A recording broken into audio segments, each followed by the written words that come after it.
We are EcoFaith Recovery. We are a broad network of volunteer leaders and faith-based communities in the Pacific Northwest who are recovering our true vocation as people of faith and citizens of Earth, restoring our sanity in the midst of an addictive culture and economy. We're trying to understand how it is that we are in touch with this earth and how we are using its resources. We came together seeking the root causes of what was happening to us, within us and around us, and to discern whether our faith might be leading us to go deeper into recovery together.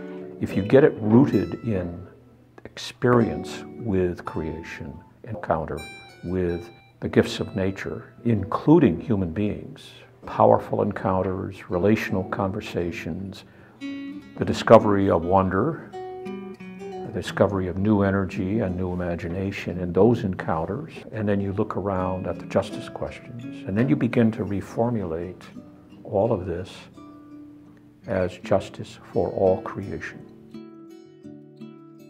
Reconciling a right relationship with all of creation, including all human communities.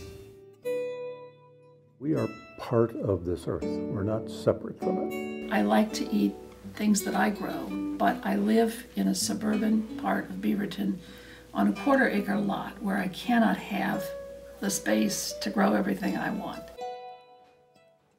Tonight, I'm hosting the monthly dinner group for Simply in Season, made up of some of the members at St. Andrew. There's more than one dinner group. This one has been meeting here for 4 years. A little bit of sunshine. Give us a little more, if you please. Come, Lord Jesus. Be our guest, and these gifts to us be blessed. Amen. Yeah, I know. Jello wasn't meant to be. The Jello doesn't. It wasn't meant to be. Jello doesn't belong. Rediscovering courage to rise up with the most vulnerable and oppressed in the face of human systems that escalate injustice and climate change. For as we walk, we will hear the story of the river, as Trista and I have imagined it being told by the river herself. As such, it is a story that is as painful as the crucifixion story, with so very many elements of that story within it. Elements of betrayal, denial, abuse, abandonment. Reclaiming our prophetic imagination for the flourishing of an earth-honoring and life-honoring faith, economy, and culture. Recently, I taught a group of high schoolers the African American spiritual Wade in the Water, which some of you might know. We sang the line, "God's gonna trouble the waters," and I thought, I can relate to this. This is how it feels to be an EcoFaith recovery intern. God is using EcoFaith to trouble the waters around me, to offer a new path, a new lifestyle, a lifestyle of healing. We are EcoFaith Recovery, and we are recovering. I'm recovering from loss of relationship. I am recovering from the aspects of my way of life that are detrimental to our future. An unwillingness to be involved. What I'm recovering from is this sense of isolation, this sense of disempowerment, the sense that the problem is too big, that there's nothing I can do about it, that my faith isn't powerful enough, that my God isn't strong enough, that the community of faith that I'm a part of, locally and throughout the world, doesn't have a witness that's powerful enough to share with the world. I'm recovering from that.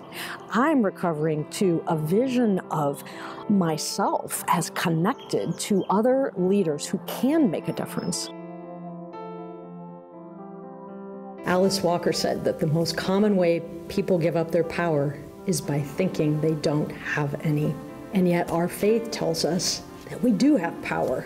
Jesus gave power to the disciples and commissioned them to use it to extend God's healing to the whole world.